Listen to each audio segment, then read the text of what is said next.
What's up, Cave? What's good? We finally got it running. I think, took a few tries, but I think we got it. Yeah, some technical difficulties, but got to get in the mud. Just got to jump off the cliff. We're out here, test run episode 1 over the shoulder. You see what time it is. Go ahead and introduce yourself, Mag.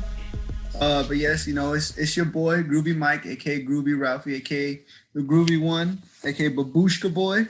Shout out to ASAP Mob for all that good shit. But go ahead, K, introduce yourself. Air Quest, aka 3-point Phenom, aka Quest Sparrow. That's just what they call me. I don't call myself that. You can ask everybody. That's just what they call me. So, 20-year veteran of basketball, terrible ankles. I don't remember when the last time I dunked a basketball was, but I got a lot of pent up frustration, talking hoops. So I'm really excited to get on this pod and, talk some hardwood basketball with my dog. And that's what we came to do. Excuse me while I tighten the all right, man, let's get right into the shits. We've been talking about it for a few days. A big topic for debate, I think, is always a good one, always a real introspective one on, a lot of people out there have this, what's the word I'm looking for? Belief that there's certain power forwards out there that deserve to be at the top of the list. We're going to go ahead and break down, our top 5 at the moment, or not our top 5, but the top 5 considered, and we just kind of go through that. If you want to start off with yours, I'm more than happy to listen to what that is, and I'm intrigued. Yeah, no. So we're talking power forwards today. I think there's a lot of great power forwards. I think the era of the 2000s to 2010s had a lot of elite power forward players. And I'm gonna start with number 5. My list isn't anything crazy, but I'm gonna say Dirk Nowitzki is the 5th best power forward of all time. Why he's not higher on that list, to me, is because of his lack of defensive elite ability. I'm not saying he was a liability out there, and he was clearly one of the most gifted offensive players at any position in league history. But defensively, he just left a little bit, to be desired out there. And then you want me to just run through the whole my top 5, and then we'll get to yours? Yeah, if you want to, yeah, go ahead. Okay. Going number 4, it's Sir Charles Barkley. He's, you could argue he's a small forward as well, but he really, played in the paint. Was has accolades to his name. Obviously, didn't win a championship, or we might be talking about him in a little bit of a different light. But he's an elite player, and he revolutionized the game with how he played, his style of play. No one had ever seen anything like him. And then we got Karl Malone at number 3. No pedo, not talking age. We're just talking straight on the court basketball, not about his personal life. Obviously, what he can do, the mailman with all the accolades. And then we're going to get into a little bit more detail here. And then I got Tim Duncan at 2, and this is probably where a lot of people differ with me, but I got Timmy D at 2, and then the big ticket, Kevin Garnett, the kid, at number 1, best power forward of all time. What do you think of that list, and what is yours? So me, to run it back with you one more time, yeah, Dirk. Was Malone or Barkley? It was Barkley, yeah. Barkley, and then it was Malone, right?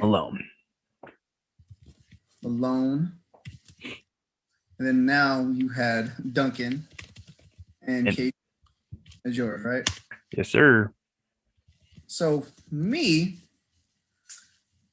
I think we are probably around the same for 5. Dirk, I believe he was a big influence on today's game. One of the first big men to really step out and shoot the 3 like he has been, or be a wing type player. Not necessarily the quickest, but definitely one of the most skilled and most, I would say, versatile bigs we've ever had. But like the game's ever had. Right. Um, but I do want to praise him a little bit more. Like I said, I think a lot of people today owe Dirk more than what I think he's given. Like I said, I just think the way he was able to shoot as a big man and be outside of, especially in that late 90s, early 2000s era, like that was mostly a time for brute strength and power. That's why they call it power forward. Right.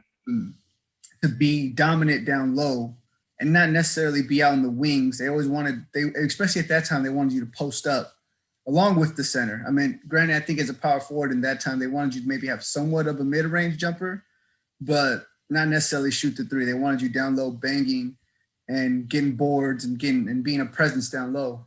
But I really did think he helped out a lot of players today to be able to think, yo, I'm 7 foot, 6'9" to 7 whatever, and I can shoot. If I can shoot, I'm gonna, and especially today, you have to be able to shoot that 3 ball in order to have a lasting career in the NBA. You can't, unless you're just a crazy superstar. Right. It's other than that, you have to be able to shoot. And I think Dirk has been a really big influence on a lot of players today. And they might not say it, but I think he has been. He has to be. And not to mention his 1 foot step back or his 1 foot just jumper. Like that is very instrumental, I think, today. I mean, how you see Kevin Durant do it. You saw Kobe towards the stint that last maybe 5-6 years before his Achilles tear. Really, that really helped him out a lot. LeBron's worked on it, so I think that is where I rank Dirk, and I think he's a big part of today. For 4, definitely got to give it to, excuse me, you're gonna be surprised, Kevin McHale. He's in my honorable mention for sure. Oh yeah. Interesting. And like I said, and we've always talked about, we never seen, I mean, not never seen, but we were not born, so we never seen live footage of the 80s games. Right. I'm 29, born in 1991. Exactly. So, but I think we would consider ourselves basketball savants. So we have studied the game, and I think we've seen a lot of, things of the 80s, 70s, stuff like that in order to like add to our games growing up. 100%. And I think he's detrimental for one of the greatest moves so that we'd give him of all time. That's the up and under. I think, and a lot of kids, I think today, unless you would study basketball like that, would not know that Kevin McHale was one of the first people to like not come up, but like use the up and under move in majority of his game. I think that is really important, and it's an important move. I mean, the pump fake underneath, be able to scoop either way with it. And I just think that's just important for today's game. Well, yeah, piggybacking on that, you think of the up and under in this era as a fundamentally sound move that it's a basic move. But back then, he crafted it. He could finish, like you said, with right or left hand. And it was a counter to the move, the initial drop step or whatever way you ended up going in the post. It was a counter to that, getting your defender up in the air. And so it was revolutionary, especially in that era, like Dirk's fadeaway, which again, those two players are, not to hate on them, but they lack extreme elite athleticism, both of them. They're taller, white, big men who don't rely on crazy athleticism to score. So they have to stick work it. They have to outskill you in the post with footwork, pump fakes, ball fakes. And so Kevin McHale, accolades aside, obviously he's a champion. He was one of the greatest dynasties of all time. But in his own right, could put the ball in the basket, and then defensively was a juggernaut. And that's why I couldn't put Dirk higher on that list. And Kevin McHale fits that bill to a T. Oh, for sure. Exactly. So that's what I got with McHale. My third is is KG. Now I know. Wow. You're one, and we've talked about this briefly. Like I will get to that later, but I don't hold KG as in higher praise as most people do. But here's my reason why. But he's 3 because I think him defensively was just crazy. I'm surprised he didn't get more Defensive Players of the Year because I think he deserved it. Man, he was just intense. His intensity really to the game was just crazy. And I mean, obviously he could score at what 6'9", 6'10", maybe 6'11". Kevin Garnett. Yeah, He was actually listed at 6'11". They say he was closer to 7'1", which is part I of mean, my argument. I would assume that too, but I mean, he said, and this was quoted in I forgot who said it, but this was quoted somewhere where he said that the reason he wanted to become put shorter because he did not want to go against Shaq. He said he didn't want to have to go down there with. He said that himself. He said he did not want to go down there and bang with Shaq. He said because he wanted to be finesse. He didn't want to have to go through those injuries. Banging with someone that big and jeopardize his career as far as like nagging injuries go. So he wanted to play the power forward in order to preserve himself and be able to be more skillful. And he could take advantage of whoever was in that power forward position. On any team. And I'm not knocking it for that. I would, if I was that, I would definitely do that too at that time, how dominant Shaq was. But no, it just his intensity, what he brought to the game, what he brought to any team he played for. And he was fearless. And so that's the reason why I give him 3. 2 is definitely Tim Duncan. And I think I'm going to get a lot of slack for this one, other than the KG one, but I think I'm going to get a lot of slack for this one. The reason being is because, I mean, Tim's a champion. A lot of people will hold him in regards as being the greatest power forward of all time. But no knock on his game. The big fundamental, used the backboard to a T, very skillful, went to college 3 years. And, I think that's where he developed a lot of his skill. And I think a lot of people don't get, he's a soccer player. And I think that played a huge role in his footwork. Swimmer too, I believe, right? Yeah, both. Yeah, soccer player and I think swimming. And I think that played a huge role in his footwork and how he became to be so skilled and fundamentally sound. And what can you say about the guy? Just great at everything he did within his skill set. He wasn't flashy. He didn't want to be flashy. He just wanted to win. And now who is number 1? Is it? And now people are going to say I'm crazy. People are going to say I'm just doing this just because he had a bunch of points. Oh. And my number 1 is Karl Malone. Now, granted, the reason being Karl Malone is because I think if it wasn't for Karl Malone, we don't see LeBron. The reason being I say that is because he was really one of the first literally big, muscular human beings we've seen to play the game of basketball and run the way he did, get up and down the court the way he did. And he didn't handle the ball as far as like have it on a string, but he could at least dribble up and down the court. And that was literally a freight train. No one's going to stop him going to the hole. He's either going to get a charge or he's going to dunk it on you. One of those two. He's going to finish.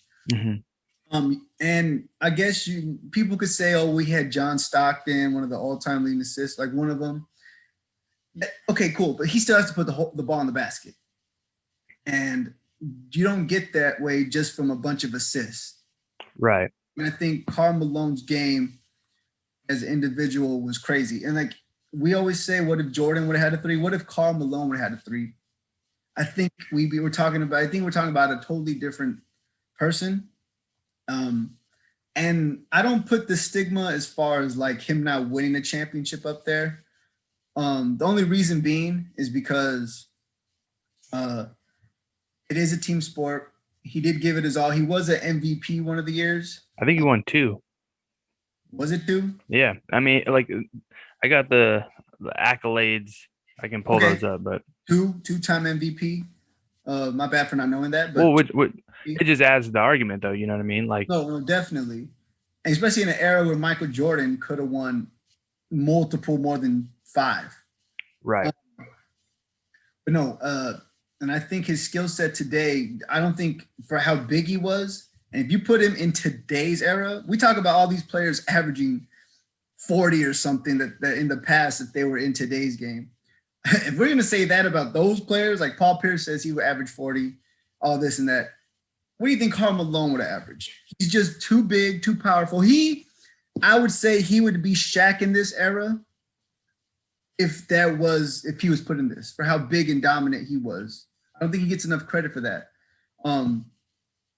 And that's just how I feel about the game. I think he did revolutionize a lot of these players. Like no one would be able to stop him for how big and strong he was. But that's where I stand.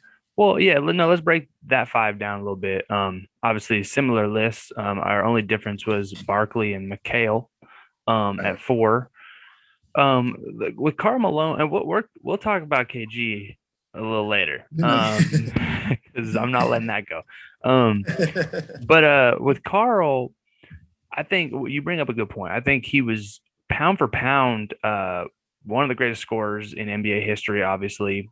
Similar to Dirk offensively, I don't think he was extremely hard to guard one on one in an era where you could hand check, where there was defensive 3 seconds for, many years of his career.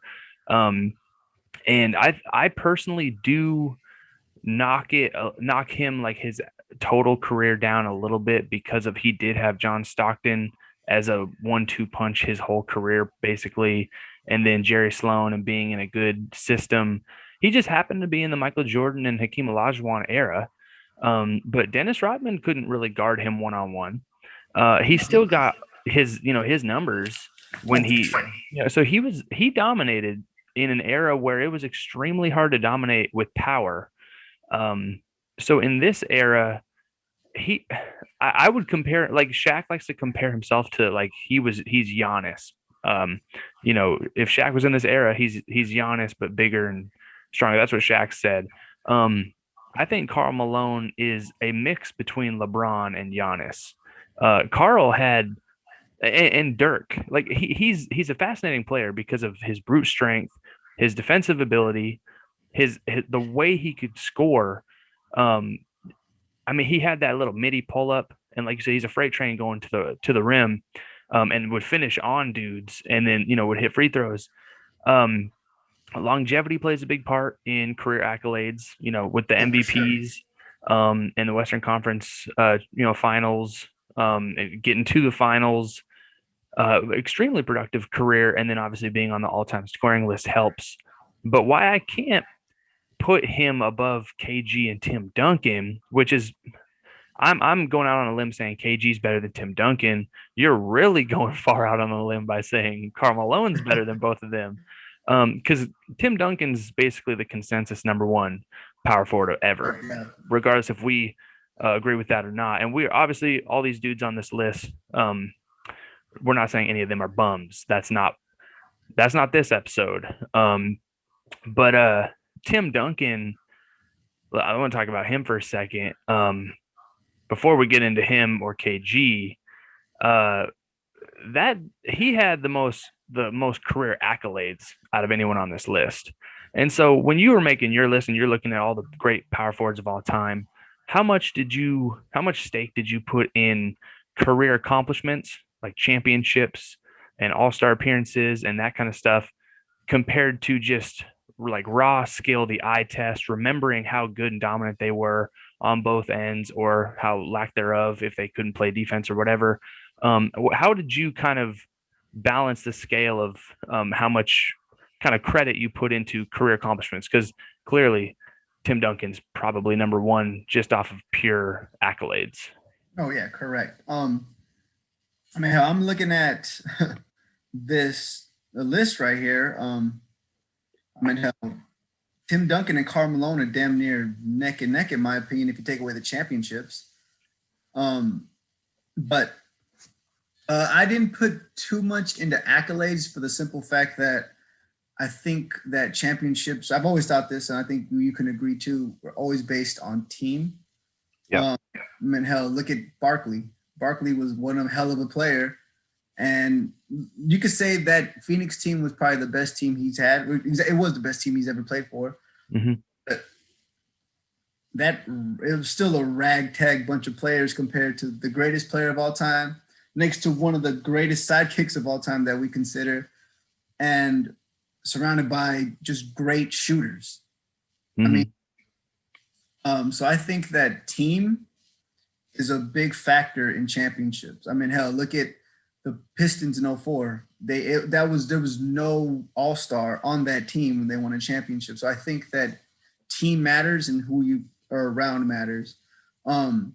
Yeah, those Karl Malone Utah Jazz teams had another Hall of Famer in John Stockton, but how you said that I can't give Carl that much because he had John Stockton. Well, my thing is we give Jordan all the credit, and then just that same argument, we give Jordan all the credit, but Scotty and he had Phil. Right. Granted, he was playing against Jordan, so that was a tough time to play against. But I always looked at skill and what you brought to the table compared to the championships. If we can talk we go back and forth all day with championships. If that's the case, like how the greatest thing that people say, well, if we're gonna talk championships, then why isn't Bill Russell considered the greatest player of all time? But that's one of the things I kind of take out.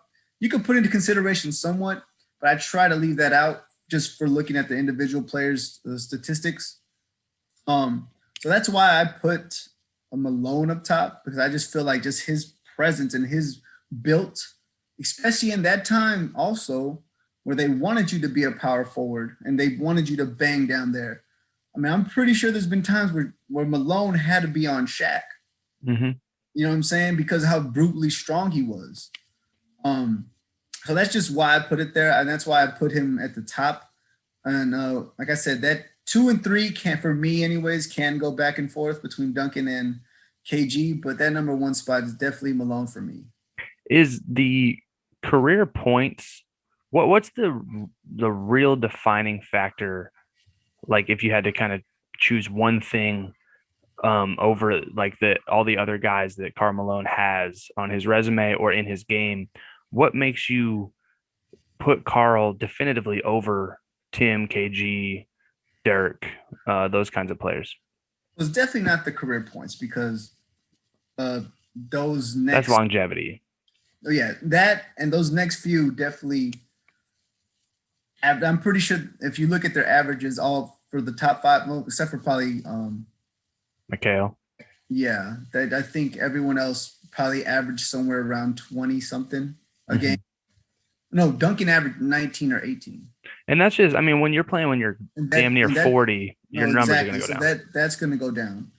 So I mean, it had somewhat to do with me, but like I said, if that's the case, then I think then we got to held Kareem. But then again, I do held Kareem at a higher peak than I think. No, I think a lot of the people do, but Kareem's definitely in my top 5. Mm-hmm. A lot of people put Kareem in their top 5. I think I look more towards a lot of guards, but it played somewhat. But at the same time, I still think how he just physically, I put him above them, because I don't think there was a time. I think peak for peak, I think maybe the only one that could probably match up with them would be Garnett, just because he's so intense on the defensive end. But I still think he'd be in trouble for KG. And like I go back to my comment earlier, Kevin Garnett said he did not want to be a center, or he didn't want to be casted as a center to guard Shaq. So, and if you look at Karl Malone was definitely more fit than Shaq. So I can imagine that's going to be a huge battle for KG to really stick there. And KG did play against Karl Malone a few times. Yeah, he was in the 90s with him. Oh yeah, exactly. So, but peak for peak, at their peak, I still put Karl Malone taking that battle. Well, I got 2 things. You bring a good point up about what KG said. Where did you see his New York Times article that just came out about him saying that he doesn't believe that dudes from his era 20 years ago could play in today's NBA, because it's so run and gun heavy. And basically, from my take from it, was that he was alluding to the fact that it's impossible to play defense in this era, because you can't hand check guys, you can't grab them, you can't play real interior defense, and it's so heavily favored for the offensive game that it's kind of run and gun. That Suns and Rockets offense is a lot of these guys wouldn't necessarily translate in this era to a certain extent, because of like you saw Kenneth Faried get taken out of the league early when he was an absolute monster, and then 2 years later it's like, oh well, he can't hit a 3, you're kind of obsolete out here. And so I think all the guys on this list, to a certain extent, could play in this era. But and albeit KG is my number one power forward of all time, but I disagree that the dudes from that era just absolutely couldn't play in this era. Or if you were to go back and you put guys in this era in their era, dudes couldn't hang, with the guys down low like Karl Malone, Sean Kemp, like there were big boys, Charles Oakley, Antonio Davis, Dale Davis, like there's Jerome Williams. There's a lot of junkyard big dudes down there, and it was just a different era. So I know it's making the rounds that he said dudes back in the day couldn't play in this era, and um, yes, technically they couldn't be able to hit threes, but like Karl Malone doesn't have to hit threes. Giannis is kind of that bridge that Yeah. showcases that dudes who can score inside and one on one, especially with more skill than Giannis, uh, can play in this era easily. It's just a Oh, different for style of sure. basketball. But also Karl Malone, uh, pound for pound, I think KG is a 7 foot version of Michael Jordan, in my opinion. And he's an absolute dog defensively. He's the most athletic of the, I mean, barring Sean Kemp, excuse me, Sean Kemp, KG is the most athletic power forward we've ever seen, in my opinion. A dude who could jump that high, who's that long, who's that much of a dog. He's a freak athletically, not built Sure. wise, but Oh yeah. he actually had to do so much on those Timberwolves teams. And we'll get into this when we talk KG versus Tim Duncan. But to me, uh, the point being with about what his KG's, a personality now, so he's gonna say things that have some volatility to it to get, kind of like Gilbert Arenas. Right. He's gonna talk kind of off the dome, and whatever happens, and he'll debate it. But him versus Carl, I think at KG's peak, he was basically leading every major category on that Timberwolves team. And Carl was in a better system with a Hall of Fame point guard, Hall of Fame coach. And that's where it starts to differ for me, where you're talking about KG was in the one of the worst situations in basketball for a Hall of Fame caliber talent, almost stuck in that Tracy McGrady era. But he got out of it and won the championship and everything. And that allowed him to get the accolades that, was necessary to truly have the conversation who the best power forward is of all time. But still, pound for pound, if we're talking the peak of KG, Tim Duncan, and Karl Malone, I'm taking Kevin Garnett Hmm. Okay. because he could guard Karl Malone.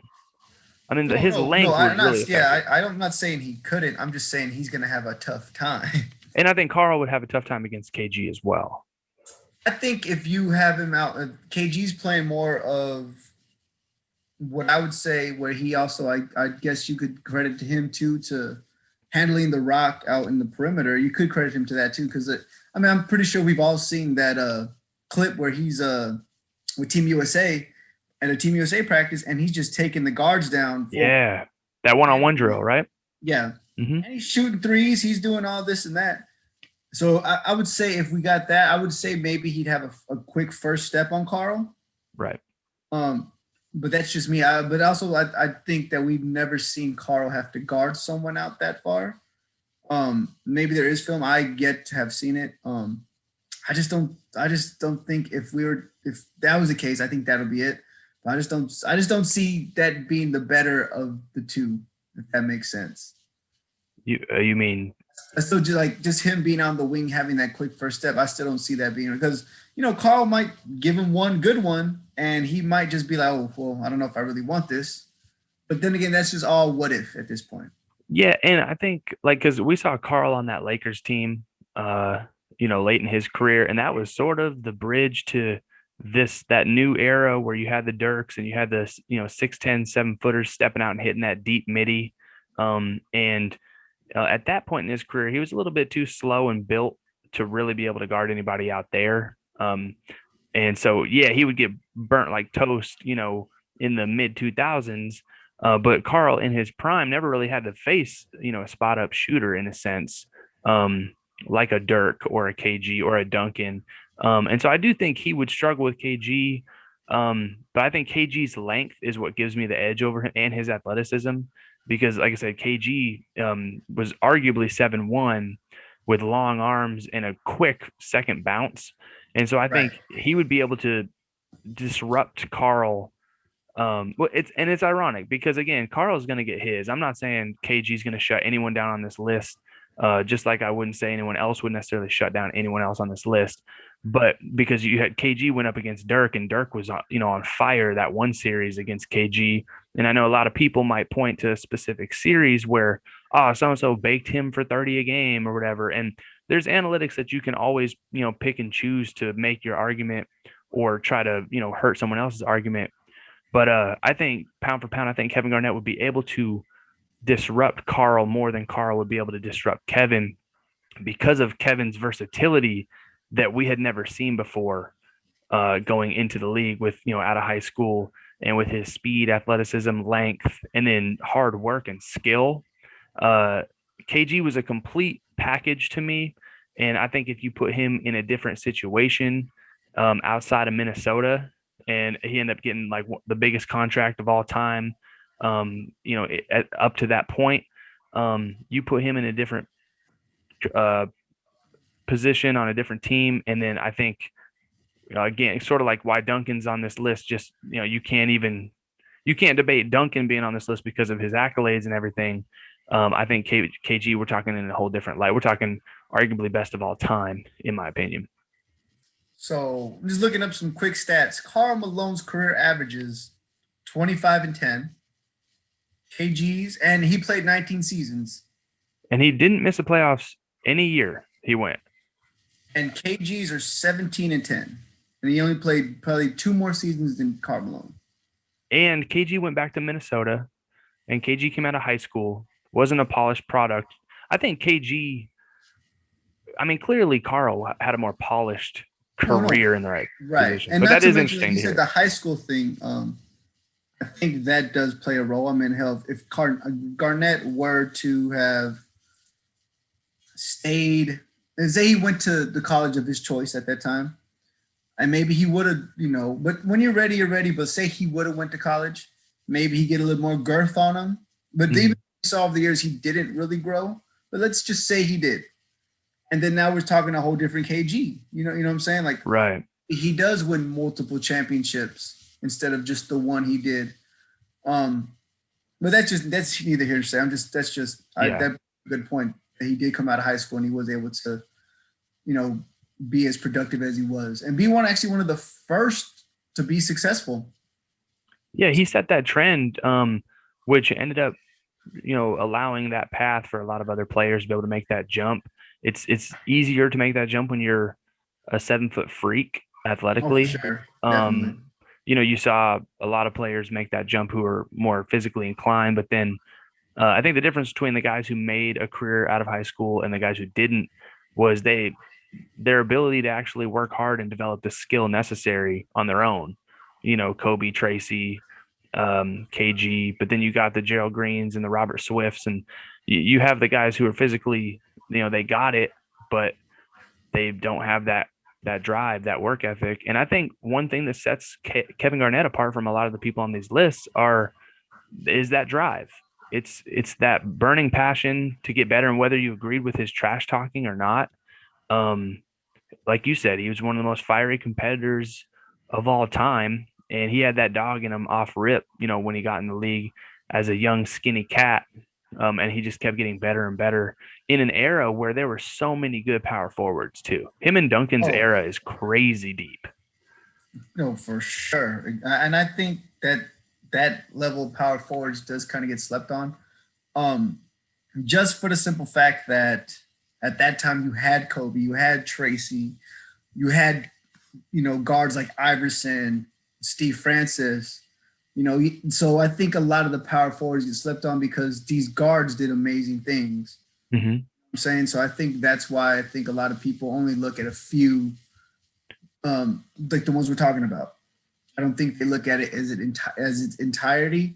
of power forwards, but I think they just look at more of the two big ones within the era, which is Kevin Garnett and Tim Duncan.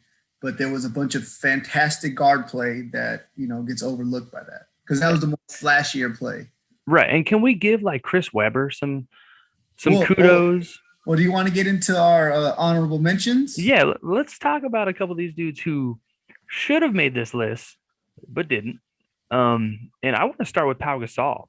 Now, I'm not the Laker fan here, but Pau Gasol deserves some kind of credit. And you could argue we're lumping some of these guys in that were power forward center combos.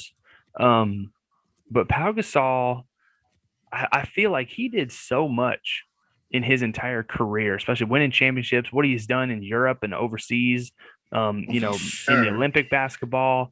Pau Gasol deserves, I don't know how he could crack a top 5 list, just pound for pound, skill wise. But his accolades are up there with the best of them for sure. I'm trying to think. Center, maybe. I don't know about 5. I'd say maybe because like you said, it's back and forth with him because he is a finesse player, but he was 7-1, maybe 2 on a good day. Yeah, he was more a 5 later in his career with the Lakers. But see, for example, but with Memphis, he was definitely. I would say he probably was put as a center, but he played as your new era power forward. Like he was shooting mid-range threes. Right. Super efficient at first with threes, but he, gradually grew into that. But he was up and down the court. He was, I would say, one of the. Tony Kukoc is probably one of the first European players to be the finesse guy at that height. Mm-hmm. But I think Pau really marginalized it here because he was an all-star and all this here in the States. So I think that Pau does get slept on, but I think some people might put him as a center opposed to a power forward, but when you look at those Lakers teams too, you had Andrew Bynum. Exactly, and that's kind of the defining. It's I think later after like Bynum fizzled out, because Bynum started at the 5, and Pau was the 4, and I think they really meshed well because he could step out and hit that jumper, and make plays from that high post or the top of the key. But then when you saw Bynum fizzle out, Pau Gasol then can be that combo 4-5, and then you can run a Lamar Odom at the 4, which is more of a 0.4.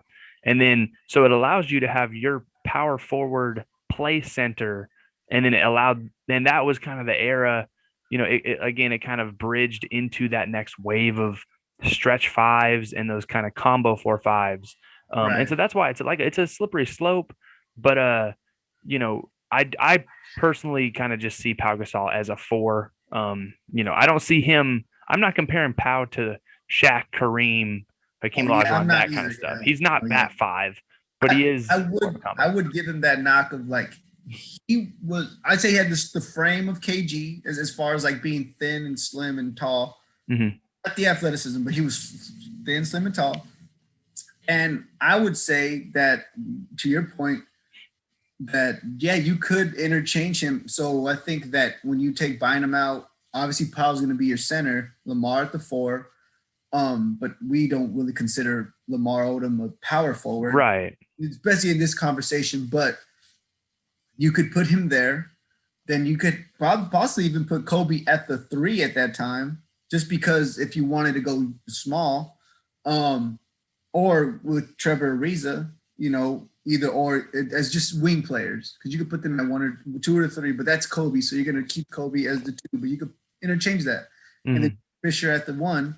So I think even though those Lakers teams aren't considered all-time great teams, I do say that they were probably one of the first to implement that small lineup if they wanted to. Right. Yeah, no, for sure. And with Pau Gasol anchoring their team on the inside, exactly. It allowed them to do that, and then wings are more interchangeable, but if you have big men who are more interchangeable as well, because like for example on Minnesota, Michael Olowokandi and Kevin Garnett are not interchangeable. Michael Olowokandi is just gonna be on the block. He can't really guard anybody outside the 5, maybe a slow 4. But you had those kind of hybrid type players.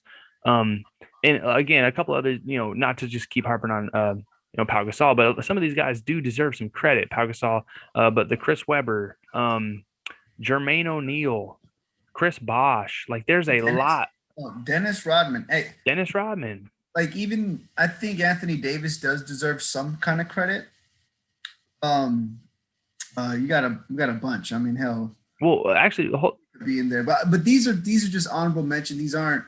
I would say we're not considering these people to be in the top five, but these are people that have right. game, and I think that they could make an argument to crack that top 10. And I think Anthony Davis is a great point that you bring up. If there's one player who has the potential to crack the top five right now, in my opinion, it's Anthony Davis. His For resume, sure. and he's the perfect hybrid. That he was a point guard growing up until he ballooned up to 7 feet. Uh, I feel like Anthony Davis is more of the kind of version you would see, like what Kevin Garnett would be in this era, because Yeah, I would say that and so because he was just a defensive juggernaut also before yeah. scoring and everything. And so I don't know how, when we have this conversation in 10 years, 15, 20 years, how much the conversation hurts with the super teams. I hate it. I hate when, you have to win. Like there's no parity in the league anymore. There's a handful of teams that can win the championship and everyone else has zero chance. And how Anthony Davis left the Pelicans, and then goes to the Lakers with LeBron. Um, I don't know how much that's going to hurt him, in my opinion. I don't know if I can, like, I still got a little old head in me where I respect Dirk for never leaving the Dallas Mavericks. You know what I Mhm. mean? And so, like, pound for pound, skill wise, I think Anthony Davis should be in this conversation for sure. But, career accolades, I don't know if he's ever going to win an MVP, let alone multiple championships. And, he's in an era that's 100% offensive friendly right now, but he can play great Oh, defense yeah. too. Not to knock Anthony Davis. No, no, for sure. And another guy you mentioned, Chris Webber. I mean, he's also, I think, a big part of how we see small power forwards today, or the Mm-hmm. big man today. Yeah. He was one of the first to actually shoot jumpers coming in and run the floor really well. I mean, hell, I think was it Larry Bird in that documentary of the '92 Olympic team? It was like, if this is what the league's coming to, I need to get out of here. Like, Right. because Chris Webber was just a freak of nature. But the thing I think that knocks him a lot is the Michigan stuff. You know, The taking timeout call. money and then Oh, and yeah, yeah, the like whole controversy there. no, for sure. Like, and then like them getting their titles and like their the accolades stripped away and not even being recognized for it at all. I think that really hurt. Um, Also, too, I mean, he was a great player. I mean, hell, I think everyone's most memorable memory of him was with Sacramento and how they took the Lakers all the way to Game 7 in the Western Conference Finals. And I think if it wasn't for the scandal with the refereeing, we're having a whole different conversation as far as that era being if the Lakers were really that dominant or if the Kings were, because the Kings were a great team and it was all led by him.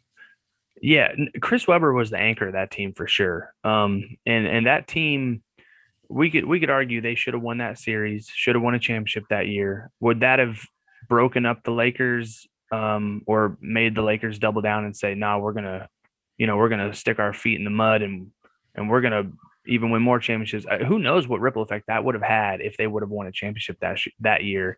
And then, are we talking about Chris Webber in a completely different light if he wins a championship and gets over the hump that Barkley and Malone couldn't get over? Like, you could argue he deserves a seat at the table, but he didn't have any true accolade like anyone else. But he did Right. have his style of play as a playmaking four, as like a playmaking three-level And scorer. I mean, passing, yeah, yeah. yeah, I've seen the game where he torched Jermaine O'Neal. I mean, now Jermaine O'Neal wasn't on him the whole game, um, but a head-to-head matchup against Jermaine O'Neal and Chris Webber, completely dominated. So he was one of the best power forwards of that era. But again, it was so deep. You have Jermaine O'Neal, you had Elton Brand, I mean, you had a bunch of different, like David West, Carlos Boozer, like some of the smaller scoring guys, a little bit later in the 2000s. Mhm. But you had like the Antonio McDyces, the Keon Clarks, in the early 2000s. There's a lot of good talent night in and night out at that power forward spot. I'll throw a name at you that might barely crack 10, maybe definitely won't crack 5, but might crack 10. Stoudemire. I literally off the top of my dome, I was No, thinking, yeah. I yep, think that, Nash did help out a lot, but he didn't win rookie of the okay, he won rookie of the year, but he had I'm just going to cross Marbury out just right. because I think he still would have won rookie of the year with or without Marbury, just because he was just a freak of nature in the paint at that time. Like he was what I think you would want your power forward to be, who was a power forward for that time. Athletic. He's going to dunk on you. He's going to give you intensity.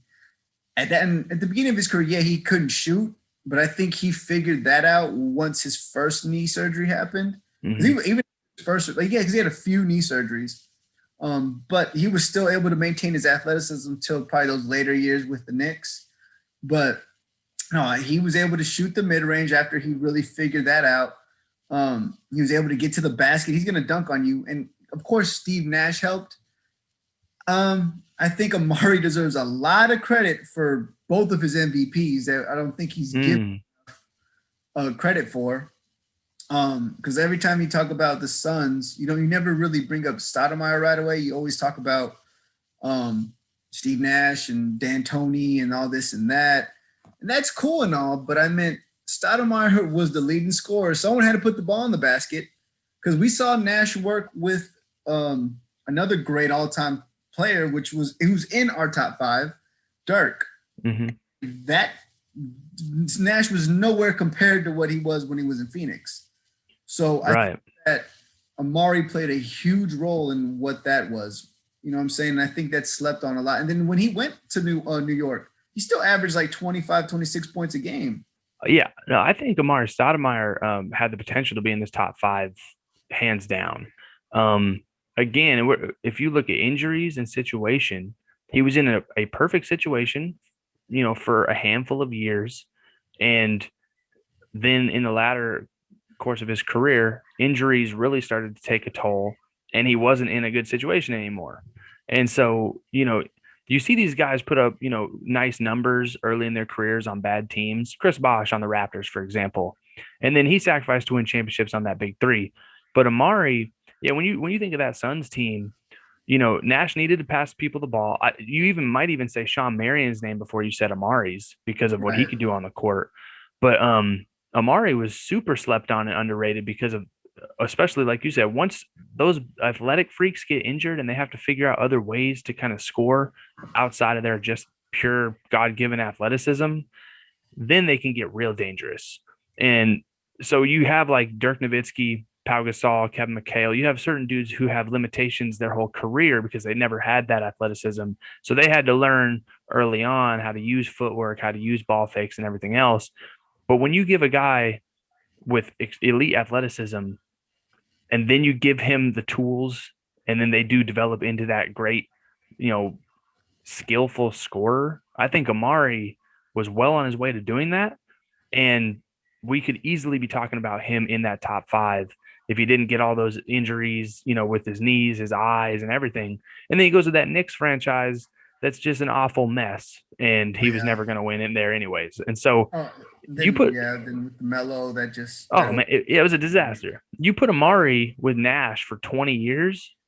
I mean, and then, and that's part of the thing with Karl Malone is, again, his situation was, you know, elite his whole career in a oh sense. yeah, But, a lot of these guys like Duncan, you know, and then KG, like Duncan had elite players his whole career as well. And that system's probably the best system, arguably ever, for his right. entire career.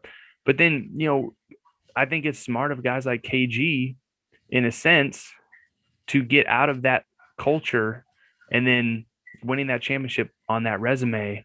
Like KG was still a force. I know I keep going back to KG. I can't That's believe you your put him at number 3. one. So that's your number one. So obviously you're gonna keep going back. Yeah, I just and I it may sound hypocritical because I don't like guys, teaming up to go win a championship, but like Clyde Drexler leaves the Blazers and wins championships on the Rockets, but he wasn't. He wins Yeah, championship, not championships. He wasn't did part he of the. win one? He Yeah, won he was part one. of the second Okay. one. Yeah. So, but he wasn't the guy like he was on Portland. right? Oh yeah. And so like, and KG was over the hill in a sense when he goes to Boston. It wasn't like they teamed up in the prime of their careers with multiple other All-Star Hall of Famers. But a situation plays such a big part in how your career goes. And Oh, for Amari, sure. I think the Suns' biggest like flub was paying Amari over Joe Johnson. If they could have kept both of them, now if you don't lowball Joe Johnson and then basically get him out of town, you keep Nash, Joe Johnson, and Amari and Sean Marion. And Joe Johnson doesn't get hurt and he doesn't break his orbital bone, thanks to Jerry Stackhouse, I think they win that championship that year potentially against they got knocked out by the Spurs. But that team, that four, organically constructed, would have potentially won championships in Phoenix. We're having a completely different discussion with Amari. So yeah, he deserves to be arguably top 10, by default, but he could have easily pushed for that top 5 if he had a better career. Got to stop you with that Joe Johnson stuff. You see the jersey, that's my favorite player of all time now. Don't be No, no, disrespecting him. that no, I get that, but I don't. The Suns still were able to win 60 something games the next season without him. So I don't know if that's true. If they would have won a championship if he would have stayed or not. Because they did replace him with Rajah Bell. I'm And not Boris Diaw. way better than Rajah Bell, but I'm just saying they did replace him with those two players. Would you say Boris Diaw? Yeah. I don't know. That I think they did show that they were still able to maintain the consistency, but look what happened when they did let Stoudemire go. That was a big drop in everything. Right. Just because they got their ass handed to them by the Lakers that year to go to the conference go to the finals. I think go to proceed to play. I think it was Houston. It was in 2010. It was Houston they played 2010. Not Ron Artest on team to play the Nuggets. Okay. I mean, you know what I'm saying? Or if it was 2010, year that was. It's one of those 2 years. But if they got their ass handed to them by the Lakers, I mean, I think that's when Stoudemire had to go. You know what I'm saying? That's when they let him go. And I think if they would have kept him maybe one more go around, I think it'd have been different. But then I get it because he still was that year they traded him because he played with the Knicks 2011 or 2012, one of those years. He still produced the same amount of numbers without Nash. Right. And so I think that if you would have kept him around one more, go around, give Nash again and play some defense, I think they would have won a title. But that's neither here nor there. Yeah. No. I mean, and just on top of Amari, a couple other names that we should mention to give them their dues. Sean Kemp. I mean, you gotta talking about power forwards. You gotta throw Sean Kemp in there. And again, I think Chris Bosh and Kevin Love. I know they're part of this. The big three eras. But if you could see what they did individually on the teams before they went and teamed up with LeBron, they were elite big men. And then they sacrificed to play with LeBron because in his system, he gets the ball and he creates the plays, and it's no longer ran through those guys. And so I think it's how much are you willing to sacrifice for a title is a big question when it comes to these guys looking, for their place in the pantheon of greats. But I thought Chris Bosh was cut from that same like KG Amari Stoudemire cloth. And then he goes to Miami and he's in Toronto killing it, and the whole world doesn't know his name to an extent. But then he goes to Miami and then he becomes part of that big three, and he's the one who said, I'm going to have to sacrifice my game. Right. To be a That takes spot a up lot. shooter. It takes He a was averaging lot. 24, 25 in Toronto. Yeah, he was a killer in Toronto. Like he was the guy. Him and Vince Carter were supposed to do big things. And then they, shipped Vince to New Jersey. Oh, And yeah. then that whole era was Chris Bosh's team for a while in a dysfunctional organization. But and so I think if Chris Bosh plays 12 years in Toronto, averaging 25 and 12, now his numbers look crazy too. Right. And so, like, same thing with Kevin Love in Minnesota. Like, I know we have a lot of recency bias with, them in recent years not being the guy that we thought they were on their previous franchise. But it's sort of like the reverse effect of Amar Stoudemire. He has a great team and they have some good success, and then he goes to the Knicks and then puts up those, still puts up great numbers, but has no success at all. Whereas those guys came from that kind of trash situation and then ultimately had success. So I think there's a lot of power forwards out there. Well, In, before we do got to mention one who is 5-time champion and probably considered the greatest rebounder of all time. oh, Dennis the Worm. Exactly. I think we'd be doing this list disjustice if we didn't mention him. But granted, he's not in both of our top five. I think we would say that because at least me, I know I would assume you would agree is that he really wasn't a threat on the offensive end as far as scoring or what I'm saying. But he was a beast on defense. He was, I think, 2-time defensive player of the year. Rebounding champ probably multiple seasons. Mm-hmm. Just brought an intensity. The guy could go out and do anything he wanted to the night before as far as partying and all this other stuff and still come back and be just as intense as he was the game before. Like I said, I think the reason we don't have him in our five is for the simple fact that I think, you do have to do, I think for us, I think you do have to do something offensively. Right. You can't just sit there and not give some kind of effort as far as like putting the ball in the basket.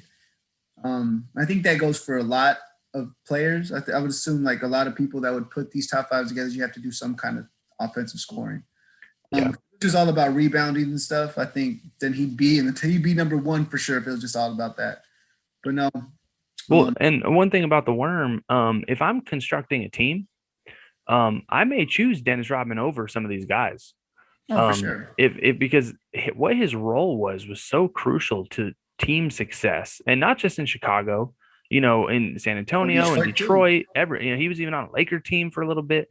Like what he brings to the table is sort of like why Barkley, and again, you could put him even at small forward technically, but it's just a different style of play.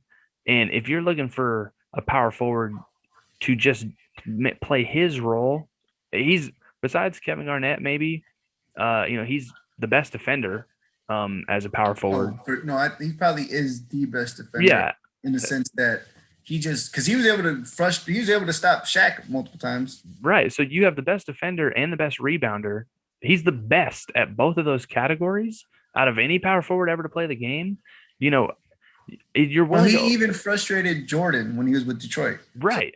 Yeah. No. And again, too, going and partying and then being able to get 30 boards the next night, is he could rebound. He can play his role to a T. And he's not a lot. We knock him, and it is part of his game where he can't necessarily score on his own at all, in a sense. But his role would be extremely crucial in any team that he plays on. And so, if I'm building a roster and I have to choose between Dennis Rodman and Pau Gasol, or Dennis Rodman and Sean Kemp, it depends on who's on my team. It's not just surefire Sean Kemp. He's an automatic. He's better than Dennis Rodman. Like, no, if I have wing scorers or a great point guard or something, I might say I want Dennis Rodman because I know what I'm getting out of him every time he steps on the wood. Oh, for sure. Now, I just want to make a quick comment because I know you talked about Barkley, but I didn't get to talk to him about much. Right. But I just think his stature, 6'4", he never even tall, 6'4", 300 pounds. And they said his best weight was 275. Man, to be able to do the things he did, that height and that weight is incredible. I mean, you see old footage with him with the Sixers. Man, put back dunks right off the rebound, just real quick. He had a quick hop. Oh, man. And I think, I could see why you put him in your five. Like I said, the reason I didn't put him, I guess I never talked about it. The reason I didn't put him in my five was because of some of that. He you could say he was a game changer, but that's rare. Literally probably the closest thing we've seen to something like him is probably Zion. And even him, he's 6'6". He's not 6'8", like some people portray. But that's rare. Look how long it took for us to see another Barkley type player. Right. And see, so I think that's the reason why. Oh no, yeah. The Zion comparison, when he came out, that was to me, Barkley was his ceiling. Like Oh yeah, if Zion meets his potential, he's Barkley. We've already had that in the league, and Barkley yeah. absolutely dominated.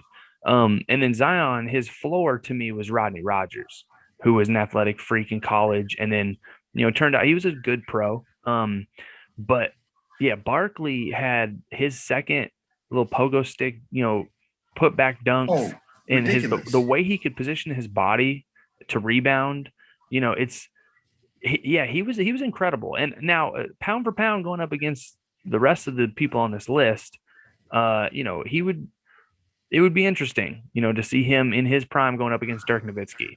You know what I mean? Like then, but at the same time, I don't know who, barring Dennis Rodman, could handle him. No one could handle him. I mean, and Oh again, some of no, the I mean, he wasn't an MVP of the league for no reason. right, And you could say he single-handedly did lead the Suns to the finals with Jordan and single-handedly won those 2 games that they won. Off of him. I mean, yeah, he had to like pass his teammates and stuff, but like, he had Dan Marley, Kevin Johnson. He had a decent squad around him. Wasn't championship potential. I think most of that was just through his sheer power to want to beat Jordan. But yeah, like the reason, like I said, he wasn't on higher in my opinion is because I think the players we did list, they have the potential and influence to influence a lot of people. right. Barkley didn't. I think influence matters in my opinion. Barkley didn't. You're never going to see another 6'4" atomic bomb like that. You just like, There's the reason why he started on the dream team. oh, He, yeah, he's that exactly. good. Yes, and I agree with you. The reason, like I said, he's not in my 5 is just because I think influence matters. Mhm. It's just hard to come by to see someone like that again. Like we talk about LeBron being a generational player, and I think Barkley is definitely a generational player that doesn't get mentioned as a generational player. Like you can't name, like, let's say if he was slimmer, then we're having a different conversation because I think he might be a 2, and he's Russell Westbrook. Yeah. He couldn't really shoot that well, but he was explosive to the rim. He had a quick first step. He had a quick hop. That's Russell Westbrook. Granted, take away, and Barkley could pass somewhat, but Yeah. he was a rebounding champ. He was the round of rebound, and he could score. You know what I'm saying? We're having Russell Westbrook, but I think that's a whole different topic. But And what you're saying is, and Russell gives me a sour taste in my mouth thinking of comparing him to all-time greats. But you're talking about the great parts, the dog and Russell, the rebounding, the oh hustle, yeah, the athleticism. that's what Yeah. Charles was at 300 pounds. Imagine if he was slimmer. Yeah. Like, you know what I'm saying? And imagine if he doesn't have to go up against Michael Jordan. You know what I mean? Like Oh, he gets over he that probably hump. have at least one championship. Yeah. So So I mean, no, there's a lot of guys on this list, that deserve credit. And I'm glad we got to touch back on Barkley. Which again, yeah, that him, Kevin McHale, I think Dirk solidified himself in that top 5, whether it's at 5 oh no, I or mean he's one of the first. He's the only European to be in the 30,000 club. He has a longevity in the league, and like I said, he got to be one of the main influencers on how today's game is and how bigs are considered wings now. yeah. And he winning that championship was so huge for him. Um, knocking off the Heat and Mhm. who he beat and then how he did it and then staying with one franchise.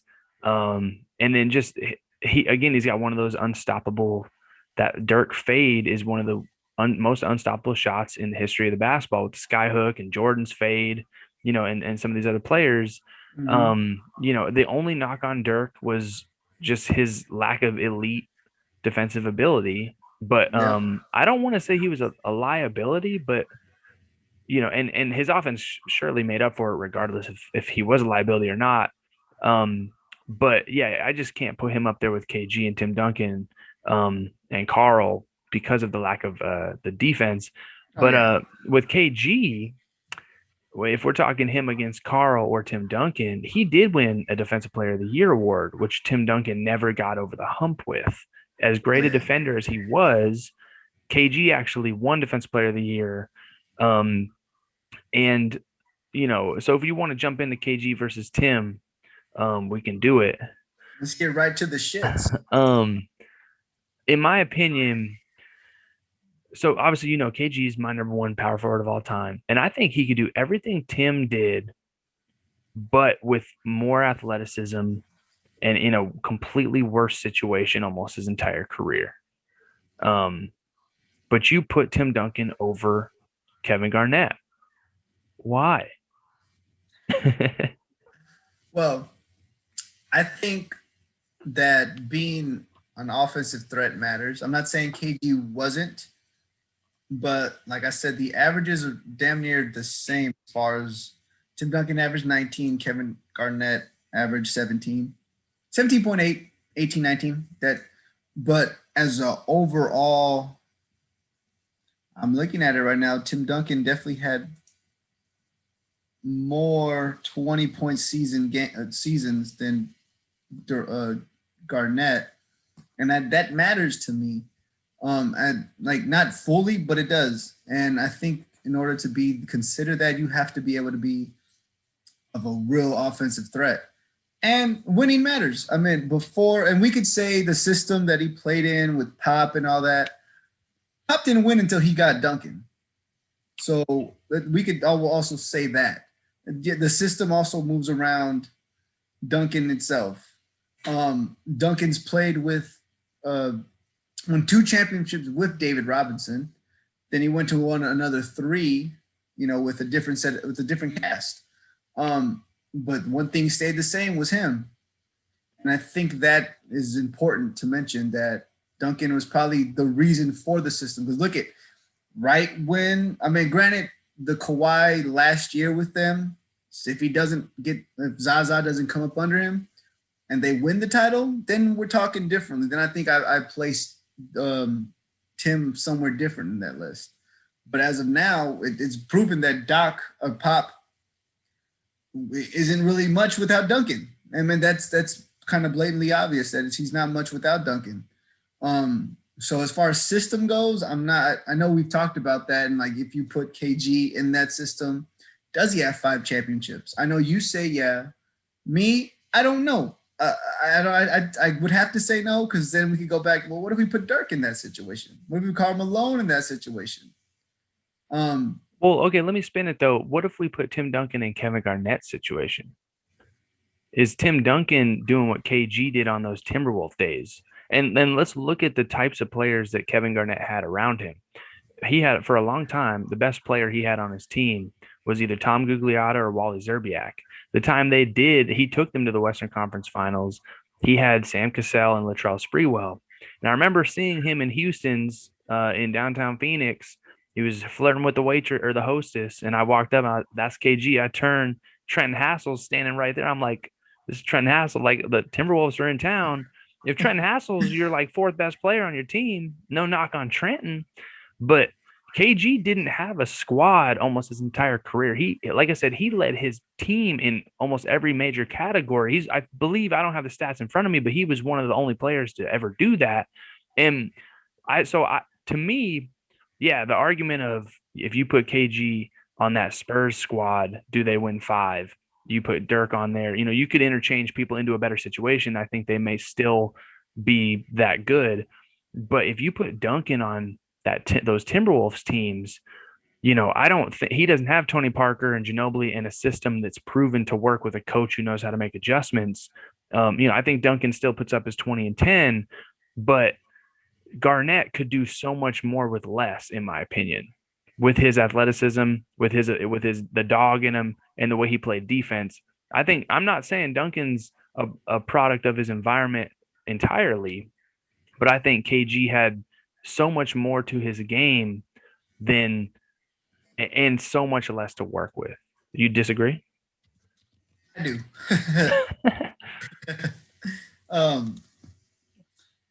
The reason I disagree is because the bums on KG's team just goes to bad management. That's not. I don't think that has any. Hold on. Tony Parker was the 28th pick in a really shitty draft in 2001. And Manu Ginobili was, I think, an even shittier pick, 57th pick. So obviously these teams thought, obviously you can never tell who's going to be who. But I think that this is probably a different conversation, but I think management plays a role in who you surround your top players with. Mm-hmm. And that could go towards the leadership of Duncan and the leadership of Pop, of how they built them. Because we could also say Tony Parker was a prodigy. Like if you watched his documentary, he was all this and that in France. He went to a strictly basketball school in high school, which all they focused on was basketball, and you went to class, but you were in the gym for like 6-7 hours out the day. Mm-hmm. Manu Ginobili, I wouldn't know, but I'm assuming the same thing as being a European player. And we know that Europeans take basketball or any of their sports totally different than we do here, as far as like you're a pro at 13, 14, 15. So I think that no one knew what they were going to be. And I think that goes to the leadership. And if we're going to talk about great leadership, as even though Duncan was never fully intense like Garnett was, and I think a lot of us would take leadership to being, you got to pound your chest, you got to yell, scream, and all this and that. Tim Duncan was always eased back and laid back and easy. Mm-hmm. But we don't know him behind those closed doors. We don't know how he affected them that way. I mean, for what we know, there's just 5 chips, and they got the job done. So I would say that probably plays a huge role in how that organization is turned. Because like I said, he's not there no more, and they're just a complete shit show. But okay, so and I obviously I'm not trying to knock Tim Duncan in this argument. I think he's no, yeah, but I think yeah, just for, but also from out here. Right, yeah, from a management standpoint, let's not forget about what happened with Joe Smith. When they tried to finesse the contract of Joe Smith, former first overall pick, and then they ended up losing draft picks, and they got in trouble with the league, and that really screwed up them trying to build a dynasty Sure. in Minnesota. And so, like, if they don't get caught doing that, which a lot of people don't even know about, and again, the best team that Garnett had was with an aged Sam Cassell and Latrell Sprewell as his 2-3. I would take Tony Parker and Manu Ginobili over Sam Cassell and Latrell Sprewell with Greg Popovich as your coach instead of Flip Saunders. Yeah, okay. I would 100%. But no, yeah, for sure. But at the same time, what you're saying about the management, Garnett was in a terribly ran franchise in Minnesota, and he made them even relevant at all. And I think Duncan would have still been, like we've seen Chris Bosh and Kevin. I still think he would have put up his numbers and been a great player. But Duncan, you could argue, was almost a Tom Brady-esque situation where he goes right into the league with David Robinson and Greg Popovich, Sean Elliott. Like, they had a squad, and he learned from off rip from college as well. The maturity and the responsibility and the leadership. I think he's a great leader. He doesn't do the rah-rah, sis boom boss stuff that KG does, but Duncan got into a perfect situation when he entered the league. And then right when Jordan's leaving the league, Duncan gets to come in and basically run the show with David Robinson. And then they retool under great management and coaching and leadership to completely refinesse their team with Tony Parker and Manu Ginobili. And then after that run, they find another gem in Kawhi Leonard, who ends up being what he's become. So I think Duncan, from the majority of his career standpoint, could not have dreamed of a better scenario. And it's not by choice. Every player would have loved to be in that situation. And I can't knock him for just falling into a perfect dream scenario. But instead of saying, would so-and-so thrive in that situation, would Duncan thrive as much as KG did in his situation in Minnesota? And I just think Kevin Garnett has every bit as a piece of the game that Tim Duncan has, but he has more athleticism and is a better defender, even if by a small margin. And that's why I give him the edge over Tim Duncan. And it's always fun to talk about these what ifs. What Oh if no, so for and so was, sure. I mean, in another situation? But I don't see Kevin Garnett changing the 5 championships, that Duncan won. I'm not saying he wins any more than that. Like, oh, if you put him in there, they win 8. But I truly do believe what Kevin Garnett did on the Minnesota Timberwolves night in and night out with, you know, Wally Zerbiak and Troy Hudson, Fred Hoiberg, um, Michael Wakandy. Like, he didn't have a squad to really compete. And he was sort of like the Tracy McGrady of the West, in my opinion. And then he ended up getting over the hump when he went to Boston, in an organically created big three in a sense. And they should have won 2 in Boston. They only won 1. And if he doesn't win in Boston, we're not having this conversation. Um, because he was finally in a good situation, and he made it happen. oh for sure. And to me, he was the best player on that team, even though, Paul Pierce is the offensive cog. But I think KG, he's the one who implemented the tenacity on defense and anchored that team inside and out. But I just wish he would have been able to do that earlier, in his career. And he's got a lot of miles on that body too, coming from high school. No, for sure. But to go back to your point with the Minnesota Timberwolves and KG, You got some stats to back up something you're about to say, or what? not really. Just that they did go. What was it? Was his MVP season the year they went to the conference finals? It might have been.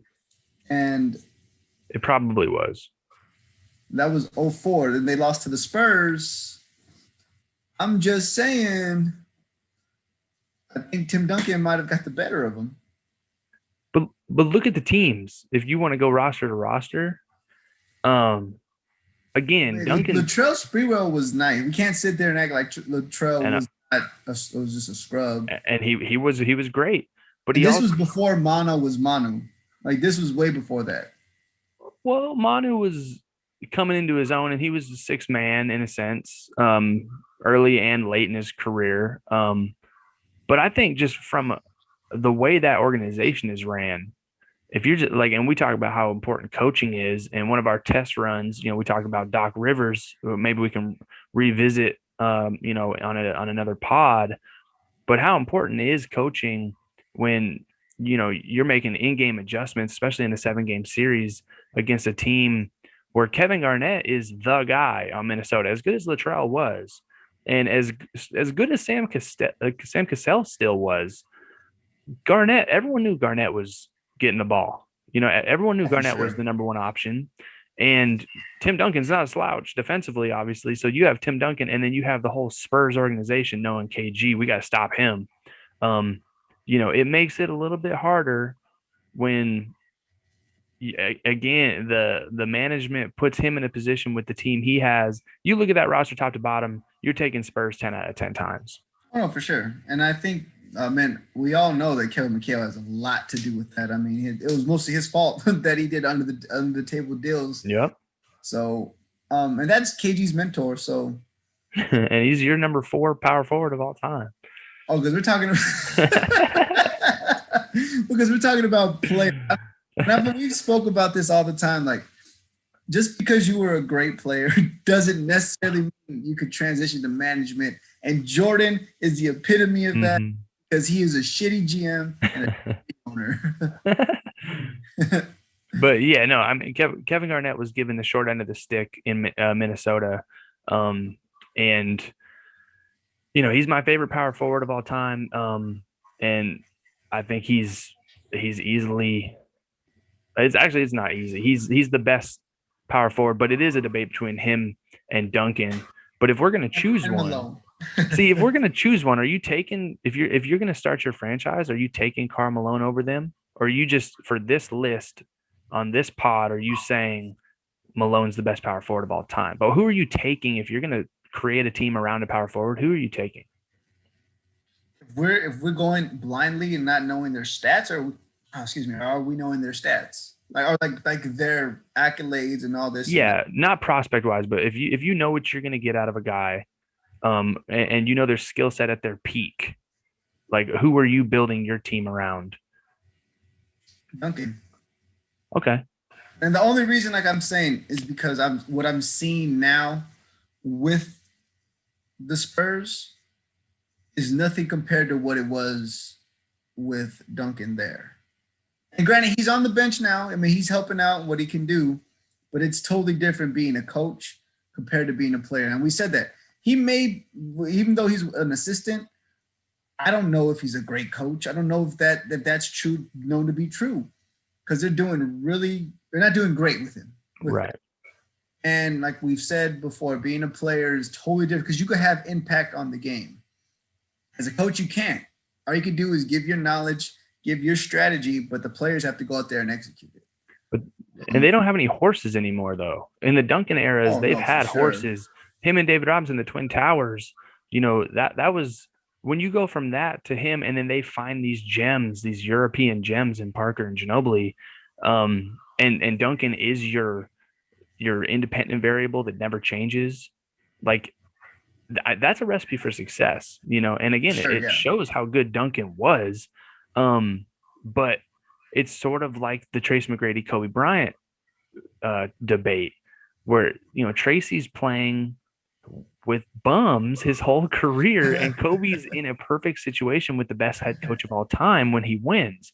Um, and so I think again, it's more about situation when it comes to KG and Tim Duncan instead of like their individual skill sets. But what gives me the edge to KG is his athletic ability and defensive prowess, and I'm more in general for skill over athleticism. You know that about me. No, yeah. Whereas in like football, if you're faster, bigger, stronger, you're a better football player in a sense. Yeah. But in basketball, if you have two players who are similarly skilled, but one can jump out the gym or do something the other just can't do, then I have to give the edge to that player. But I think in this like topic, we think so much about the career of Duncan compared to the career of KG. And I'm looking at it more from just an individual standpoint from the eye test.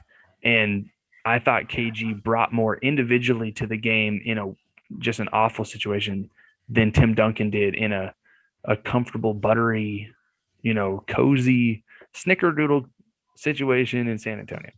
But we can't say it was comfy and cozy because, like I said, he is the system. Like the system was technically built around him because Pop was there before Duncan was there. Pop Right. was general manager, and we saw the outcomes. They were always a second round knockout.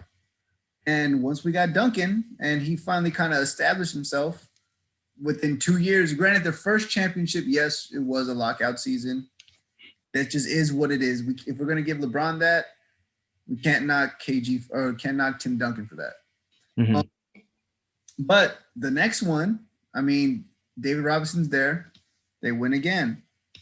So I wouldn't say it's necessarily comfy cozy, buttery up. I would say that it was built around, but that's just where I think we differ. And there's nothing wrong with that. I just think that's where the system was built to be around Duncan. And I think that, pound for pound, not pound for pound, sorry.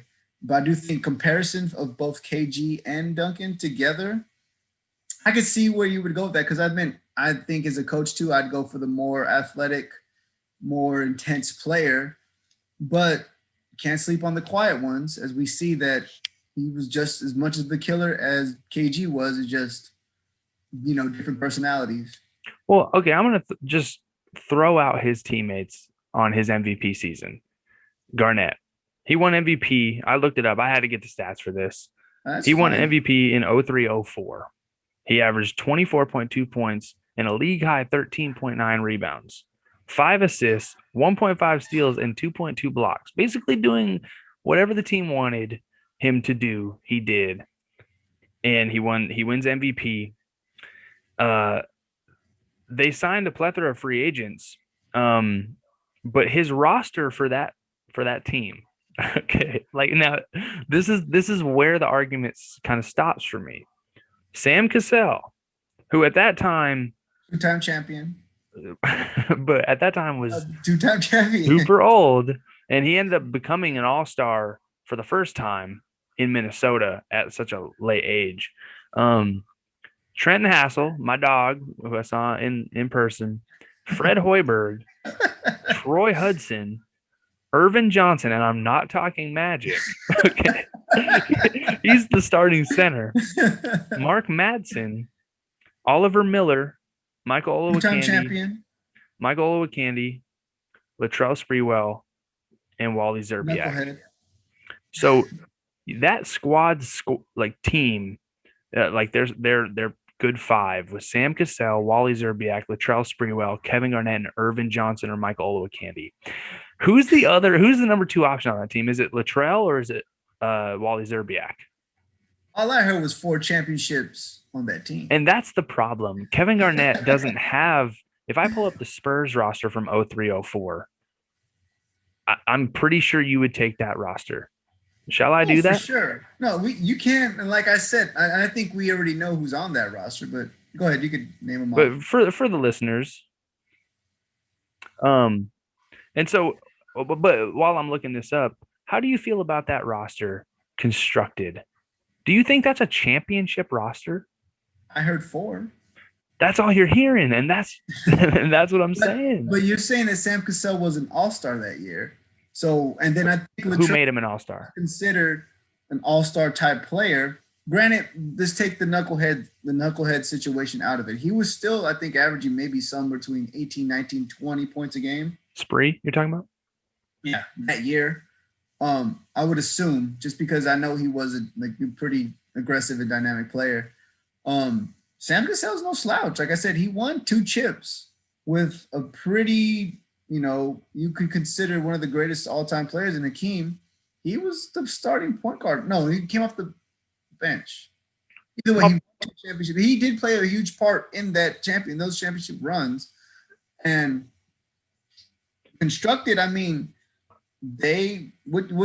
how far did they go in the playoffs that year? I'm assuming they went that year. I think that was the year they went to the finals, the Western Conference Finals, if I'm not mistaken. I believe, and that's they end up losing to the Spurs, correct, who lost to the Detroit Pistons in the finals. Yep, I think that's the year. So my point, okay, so I got the so I have the Spurs roster from 0304. And Sam Cassell, no, so I like the fact that Timberwolves team was constructed that way. Like it's not, they went and plucked every, top free agent from other team and then surrounded, for example, like how the Lakers go and pluck the best shooter on this team and then the best center on this team. And like now their depth is crazy. Now, whether it may work or not is a different story. But the fact that you don't have just a completely stacked team, I appreciate the fact that these teams have role players. But this Spurs team has Bruce Bowen, extremely underrated. And we've talked about him before. Just to correct you real quick, I think correct myself too. The year that they went to the Western Conference Finals was 04, and they lost to the Lakers. Oh, who also lost to the Detroit. Okay, so right. So yeah. So this Spurs team lost to that Lakers team. Who end up beating the Timberwolves in the semifinal. Right. But that was the year they had 4 Hall of Famers. Right. That was the big 4 or whatever. So the Spurs had Bruce Bowen, Devin Brown, who we all remember him losing the ball to Tracy McGrady when he scored 13 and 35 at the end. He just dropped the ball. Matt Carroll, Tim Duncan, good player. We're talking about him a lot. Manu Ginobili, Jason Hart, Robert Ory. They got some good veteran presence on this team. Rasho Nesterovich, Tony Parker, Malik Rose was still on this team. Hito Turkoglu was on this team, and then Charlie Ward and Kevin Willis. So again, like Charlie Ward, Kevin Willis, Malik Rose, those kinds of players, when I make fun of like Irvin Johnson and Fred Hoiberg, like, yeah, they had role players who knew their role and stuff too.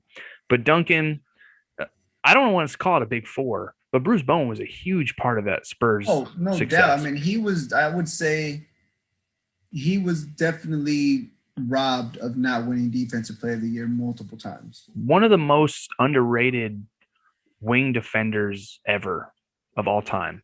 Not Sure. really underrated, but we don't talk about him at all. No, and like if we talk about Dennis Rodman in the sense of only being a rebounder and a defensive juggernaut, I think we sleep on Bruce Bowen and being a defensive juggernaut. I mean, he stopped some of the most notable players. He didn't stop them, but he made it really tough for them to get past the Spurs. Right. So when I said it's Sam Cassell, Wally Zerbiak, Latrell Sprewell, Kevin Garnett, and Michael Olowokandi is their five in crunch time, and the Spurs are Tony Parker, Bruce Bowen, Manu Ginobili, Tim Duncan, and Kevin Willis. Um, I'm taking that Spurs team under Popovich 10 out of 10 Oh, times. no, for sure. And like I said, I just had to keep going back. Like I think that's a detriment to just the system being built around Duncan. Like But I said, Ginobili was a 57th pick. No one there was 30 or 29 other teams that did not believe that he'd be anything that he was. And given if the Spurs never drafted him, I bet you he would not be in the league. if the Minnesota Timberwolves drafted him and you swapped him and Wally Zerbiak, for example, and Ginobili didn't blossom like he did if he was on the Timberwolves, like that Spurs team top to bottom under Popovich is still better, even if you swapped him straight up. I mean, Parker over Cassell. I agree. Like I don't think Ginobili would have been anywhere near the player he was if he wasn't with this roster. I don't think he. Right. But that's another topic for debate. But Yeah. I think he wouldn't be anywhere near what he was. I just think I see where you're saying, but I think it's not a product of Kevin Garnett or Tim Duncan choosing what management they have or what coach they have or what teammates they have. And Kevin Garnett drew the short end of the stick with all of that. Did I say Kevin Garnett? Yeah. And then Tim Yeah. Duncan drew would you argue that he basically played in the dream scenario his whole career in a sense? Tim Duncan. Yeah. With the coach, with the players, with the era. He had to go through great teams, don't get me wrong, but like to go into the league in such a comfortable situation and then to have a franchise well run, to retool different squads. And then like with the Kawhi Leonard pick too, where forget at the end of the Big Three's career in San Antonio, they even modified their system to go kind of more around Kawhi, which continued the accolade pile up for Tim Duncan. And I don't really want to talk about all-star appearances and stuff like that because that's more fan voting and name recognition. But and maybe it's a moot point this whole conversation about Kevin Garnett or Tim Duncan because they're both great players and consensus top power forwards of all time. But the situation of Tim Duncan is just as, like I said, as buttery as you could possibly have. When Jordan leaves, you come in with the Twin Towers just a great well-ran organization. And then Garnett gets stuck with people who do under the table deals and try to finesse the NBA. And your best player is a Charles Sprewell for like 3 years. Like that's kind of where my conversation goes. No, I feel you, and like I said, there's certain points that I see what you're saying, You feel me? but I don't fully agree.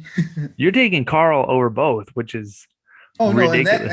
and I think that's valid. I think Karl Malone, we're talking legacies. Like I said, I don't want to talk about off the court drama.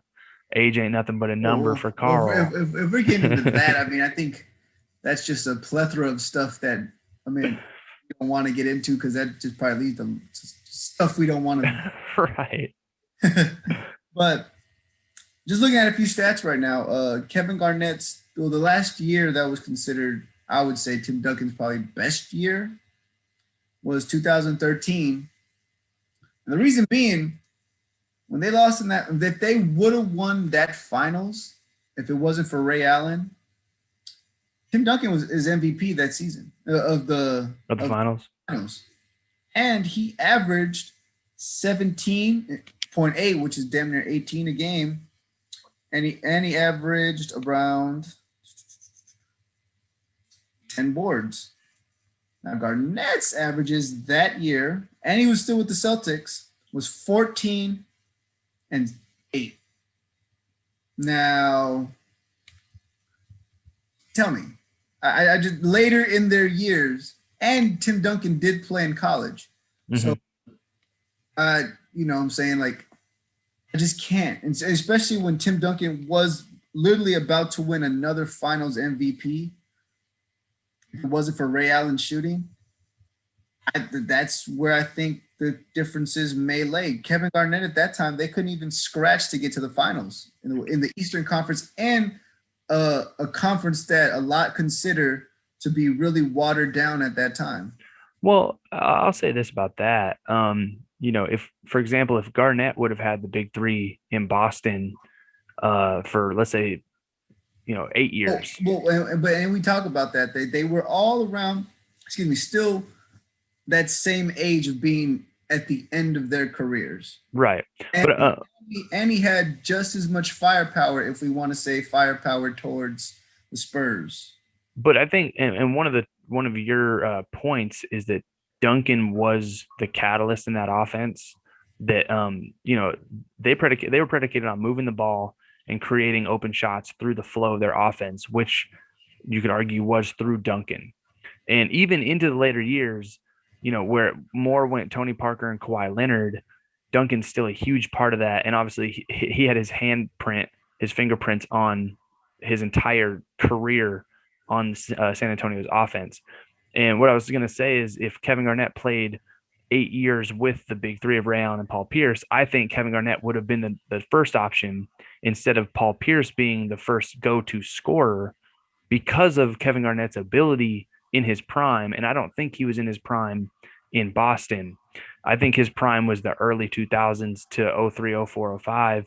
And then, injuries kind of zapped him a little bit. And one of my points is, his athleticism and length and everything is kind of what I put over Tim Duncan.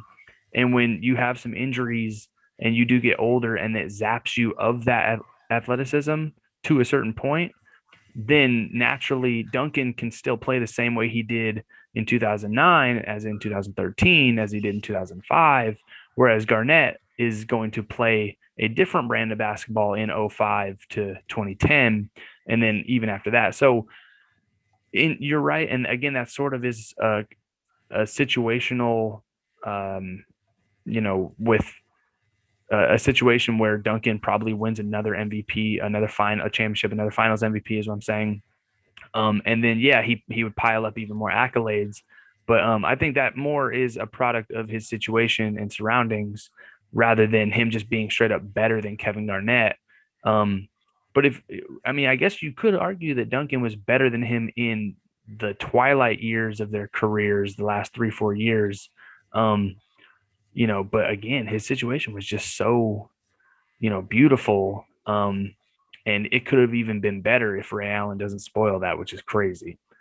So, no, I agree. One quick note: Duncan had the higher wingspan than Garnett at 7'8", and Duncan was 7'5".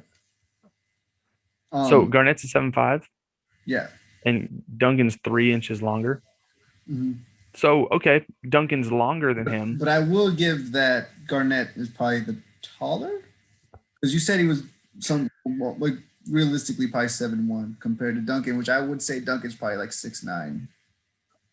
He was listed as 7 foot, I believe. Duncan, was he? Yeah. Well, 7 foot, 6'11", 7 foot. I mean, we know people who are 7 foot who aren't actually 7 foot. Yeah, true. And then, like I said, I think that was unique that Garnett was actually shorter than he listed himself at, regardless of reason. I used to love it when I would be listed at 6'4", and I step on the court and I'm actually closer to 6'6". Instead of my coach wanting to list me at 6'7", I step on the court against a 6'8" guy and I'm only 6'5". I would rather be listed shorter. But yeah, no, I think it's a healthy conversation, Kevin Garnett or Tim Duncan. I think we're splitting hairs at the end of the day.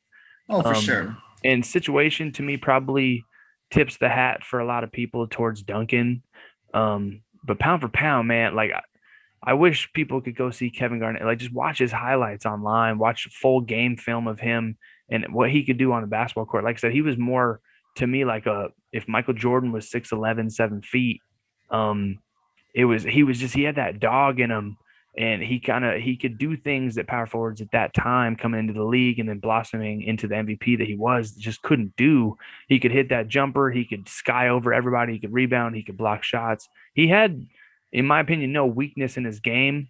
But his situation when you're passing the ball to Wally Zerbiak and you're trying to win a championship in the West, because the West is, I mean, I don't, it's not what it used to be in a sense, but the West was stacked in the 2000s, 2010s. Now, I mean, it's wide open. It is what it is. Wide open for two teams basically. But Garnett had to go up against. So I just love that era of power forward. I'm glad we got to talk about power forwards, in general. And Garnett's the best power forward of all time. I think everyone will agree with me in the comments down below. Oh man, this was great. Um, Whew.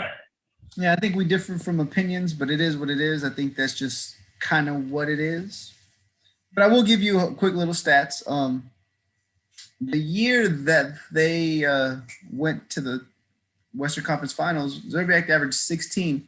The next year, he averaged 20. He was an all-star at one point. I will give you that. So there's only you got to be tough to do that. So I'm just saying. And Wally, if you're listening, I think you're a good player. I don't think you're an all-time great, unfortunately. Oh no, yeah.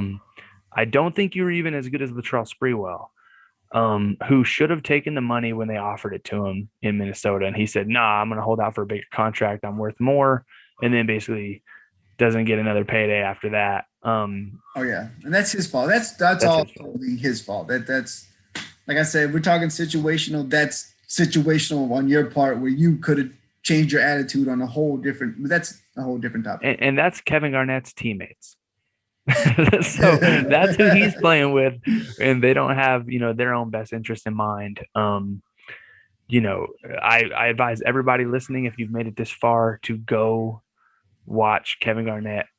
Not just highlights, because that anyone can cut together a crazy reel, but like full game moments of Kevin, in peak Minnesota days. And not taking anything away from Tim Duncan, great player, probably the best power forward of all time, just not in my opinion better than Kevin Garnett, the big ticket. Oh no, for sure. And to wrap things up, I totally agree with you on KG. I do think some of it is situational. No matter what I was saying, I still do believe that was situational, as we saw when he got himself around a group of players that were committed and not just your ordinary NBA player. He won a championship. Mm-hmm. So he's my number 3 all-time power forward. So I hold him in high regards. No matter what I'm saying, I still hold him at pretty high regards. But are they better than Karl Malone? In my opinion, no. I think physically he was just a beast. I think he was ahead of his time, and I think without him, we don't see someone like LeBron, as far as that frame, that girth, able to move up and down the court. That's just me. I think that plays a huge role in today's game, and that's just my opinion. But it's just two dudes talking. Yeah, two old heads. I may look young. But I've engulfed a lot of basketball throughout my days, and I always love talking power forwards. I think it's a shame that they've kind of become obsolete in this era, because I love watching the Kenyon Martins, the Jermaine O'Neals, the Al Jeffersons, even though he's a combo 4-5. The Chris Bosches before it all became stretch fours. Right. And I just I can't wait for hopefully basketball to kind of come full circle and we see another dominant like Karl Malone type player come in and say, I guess you could throw Giannis in there, but he needs to develop more skill, in my opinion. You just relying on just athleticism your whole career is not going to get it done. But I just can't wait. I love power forwards, basketball, that homegrown, physical grown man basketball. And I love reminiscing on all these old head power forwards. No, same, definitely. I mean, It was a great conversation. I think we got our points across. But no, we like to hear what y'all think. Go ahead, like, comment. Let us know if we're doing a good job or if we're doing a shitty job. Yeah, no, this was fun. Hopefully this is the first of many. We gonna get out the mud. Daddy gotta eat. You know what I'm saying? All right, y'all. This was Test Run. Thank y'all. Appreciate y'all. Street.